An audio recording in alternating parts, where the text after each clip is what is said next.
días. En esta ocasión quiero explicar el formato de la tarea número 1 que debe ser entregado en la semana que va del 11 al 16 de mayo. En este formato es necesario incluir sus datos y luego seguir las instrucciones. Lo que se pide es la lectura de esta sentencia. Si copian el link van a ver que funciona. Obviamente si lo copian correctamente desde HTTPS hasta G. Lo que hago aquí es copiarlo y ustedes verán cómo se carga la sentencia en Drive. ¿Ok? Seguimos entonces. Una vez que leen la sentencia con detenimiento, llenan la ficha. Basta llenar la ficha máximo. Se puede ocupar un espacio de 2, 3 caras. Sobre todo porque hay que citar literalmente la ley. Pero ¿qué citas? Obviamente las que desarrolla la Corte Constitucional. La Corte Constitucional hace una interpretación de las medidas cautelares en su sentencia y son esos párrafos los que deben ser citados literalmente. En el resto de la ficha hay que hacer un análisis de interpretación y un resumen. Lo primero es un problema jurídico, es decir, la pregunta que se plantea la Corte en la sentencia. La segunda, la respuesta de la Corte, que viene a ser siempre la ratio decidendi.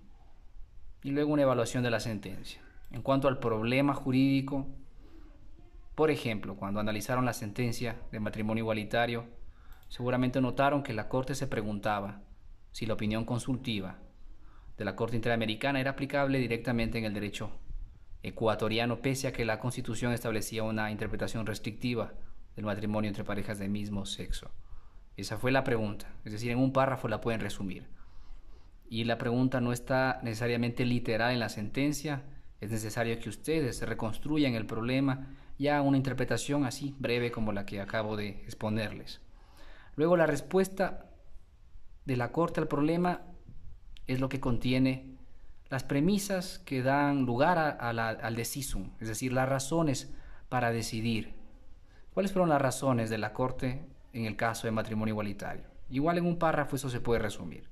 Por ejemplo, en esa sentencia la Corte lo que dijo es que la opinión consultiva era directamente aplicable porque es una norma más favorable a los derechos y porque luego de un ejercicio de ponderación se evidencia que el medio empleado, esto es la restricción del matrimonio, no es ni idóneo, ni necesario, ni proporcional, porque afecta a un grupo históricamente discriminado como las personas homosexuales.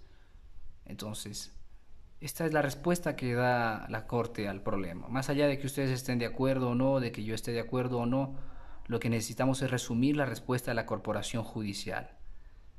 Finalmente, es necesario citar, como he dicho, la sentencia, citar los párrafos en los que se hace referencia a la ley, porque eso nos ayuda a interpretar mejor la ley de garantías jurisdiccionales, y evaluar la sentencia dando cuenta de la motivación y la comprensión efectiva.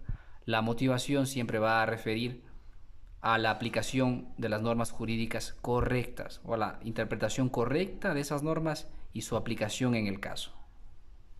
En tanto que la comprensión efectiva da cuenta de la lógica y la coherencia de la resolución judicial.